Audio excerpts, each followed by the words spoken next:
Saudações, chamo-me Nelson Alberto Mutumano e na presente apresentação irei falar da norma de contabilidade e relato financeiro 4, que fala das políticas contabilísticas, das alterações nas estimativas contabilísticas e erros. Durante a minha apresentação, irei abordar os objetivos da presente norma, irei falar do âmbito, irei trazer algumas definições, irei falar das políticas contabilísticas, irei falar de quando é que as alterações nas estimativas contabilísticas, irei falar dos erros e darei cá alguns exercícios para melhor compreensão.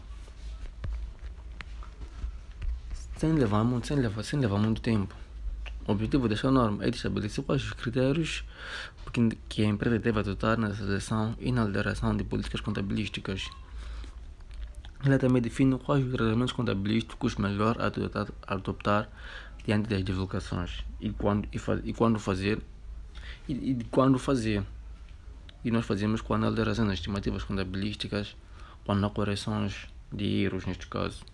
Nós aplicamos essa norma. Essa norma tem o objetivo de esclarecer estes critérios, estabelecer esses critérios.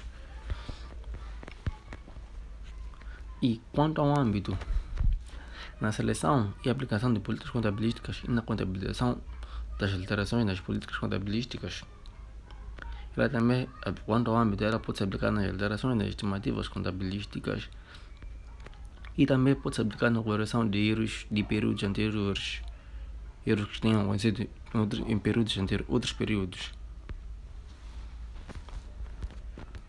E está com aqui algumas definições, onde tenho a definição retrospectiva. E a definição retrospectiva, ela é basicamente quando nós aplicamos uma mudança contabilística, como se já tivéssemos aplicado ela antes, como se nós já estivéssemos a aplicar essa mudança contabilística em eventos passados. E isso acaba ajustando as demonstrações financeiras, neste caso, dos períodos anteriores, para refletir a nova política. Ou seja, quando nós alteramos a política na aplicação da retrospectiva, isso acaba impactando nas demonstrações financeiras de períodos que tenham passado, ou seja, períodos anteriores. Como exemplo, quando nós fazemos a mudança de um método de depreciação de linha reta para um outro método, dentre outros exemplos. Isso também acaba implicando os saldos de períodos anteriores, onde esses saldos, devido à alteração da política contabilística, acabam necessitando de ser expressos, de voltar a se fazer esse saldo, voltar a se escrever. E elas também podem, a mudança da aplicação retrospectiva, elas podem afetar lucros que foram acumulados durante o período. Isso é diferente na aplicação perspectiva, onde nós aplicamos a partir do momento da mudança em diante, ou seja, nós começamos a aplicar no momento em que a política contabilística foi alterada. Começamos a aplicar a partir daquele momento e até futuramente, até o período em que seja estabelecido ou que seja alterado futuramente. E isso nós aplicamos sem precisar de expressar os períodos anteriores, visto que nós começamos a aplicar desde o momento em que ela é enquadrada. Nós não precisamos de afetar os períodos anteriores, porque ela só vai afetar agora e futuramente. Como exemplo, tenho, por exemplo, a aplicação de uma nova política contabilística quando a aplicação de retrospectiva não é viável. E a aplicação de retrospectiva, ela afeta os resultados futuros, não os passados. Ela só impacta nos resultados futuros. Os passados não impacta nem afeta, porque ela parte do começo em que é alterada até futuramente. E quando nós temos alterações de estimativas contabilísticas, é quando a alteração de estimativa contabilística é quando é aplicada de uma forma prospectiva, ou seja, quando nós aplicamos a partir do momento em que é alterada até futuramente. Ela não afeta o passado, mas apenas o presente e o futuro. E falando de erros, nós sabemos que podem existir vários erros no reconhecimento, na mensuração, na apresentação ou até mesmo na divulgação dos elementos das demonstrações financeiras. A contabilidade é sujeita a erros. embora não sejam recomendados, mas tem erros que podem acontecer durante os cálculos, durante as contas. E o conceito de erro, ele engloba erros de materiais, erros materiais são erros que foram feitos intencionalmente. A pessoa faz sem se aperceber. E erros materiais, que podem ser intencionais, também podem não ser intencionais. Quando o contabilista falha uma conta ou coloca os resultados falsos de uma conta, altera os valores, e ele sabendo que está a alterar, ele pode ser intencional, ou também pode não ser. Ele pode estar a achar que está a fazer o correto, sendo que não está a fazer o correto. E nos erros, um erro do período anterior tende a apresentar 3 características, como uma delas diz ser um erro na elaboração das demonstrações financeiras dos períodos anteriores. Ou seja, e também o erro deve ser um erro significativo, um erro que pode influenciar nas contas das demonstrações financeiras, pode impactar as demonstrações financeiras. E também deve ser um erro material cometido intencionalmente. Esse tema é apresentar pelo menos essas 3 características para ser considerados erros. Trago aqui um exercício onde diz que no ano N, a empresa Vapes Limitada verificou que alguns produtos vendidos em N+1 foram incluídos nos inventários de 31 de 12 N-1 pelo valor de 6.500. E aqui diz que a demonstração de resultados da empresa Minion Limitada evidencia o valor das vendas no período N no valor de 104.000, o valor do custo de vendas no valor de 86.500. Fazer um custo é um gasto para nós, e na contabilidade de nós os valores que estão negativos não colocamos no sinal, colocamos entre parênteses. E temos o resultado antes do imposto no valor de 17.500. Temos o imposto sobre rendimento na taxa de 30%. Quando calculamos a taxa de 30%, 30% de 17.500, que deu-nos 5.250. Temos o lucro líquido, que é o valor do imposto menos o resultado antes do imposto, que deu um valor de 12.250. No período N+1, nas vendas tem um valor de 73.500.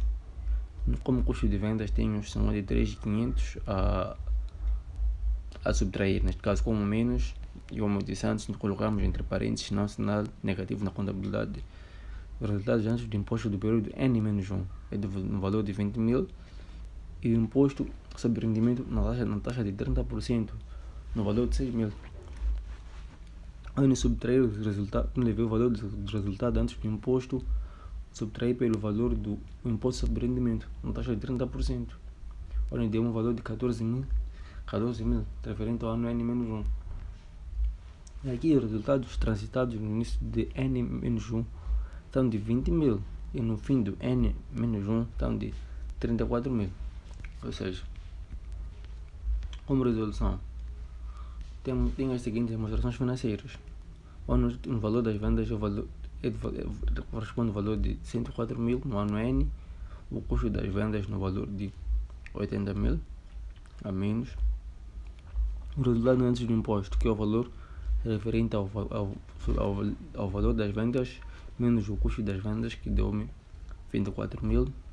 O resultado antes do imposto, que é feito na taxa de 30%, onde nós levamos o valor resultado antes do valor do resultado antes do imposto, calculamos com a taxa de 30%, onde dá-nos o imposto sobre rendimento, que daqui deu-nos o valor de 7.200.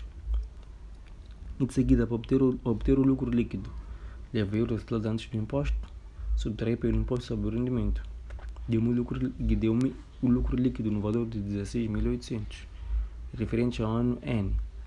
E no ano N+1, que foi reexpresso devido a erros, temos o valor das vendas referente a 33.500 e o custo das vendas referente a 60.000. Ou seja, como o custo das vendas é um gasto para nós, é uma subtração, levamos o valor das vendas no valor de 73.500 no ano N-1, subtraímos pelo custo das vendas no valor de 60.000, que deu-nos o resultado antes do imposto no valor de 13.500. E de seguida levei o mesmo valor, multipliquei pela taxa de 30%, deu-nos o valor de 4.050, que é referente ao imposto sobre o rendimento.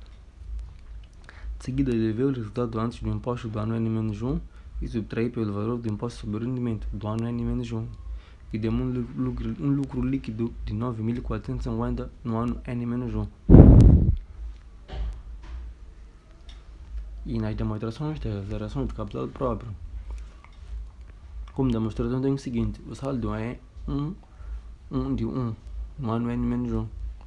Temos resultados transitados no valor de 20.000. Tem o lucro líquido de N-1 que foi expresso no valor de 9.450. Tem o saldo em 31/12 de N-1 no valor de 29.450.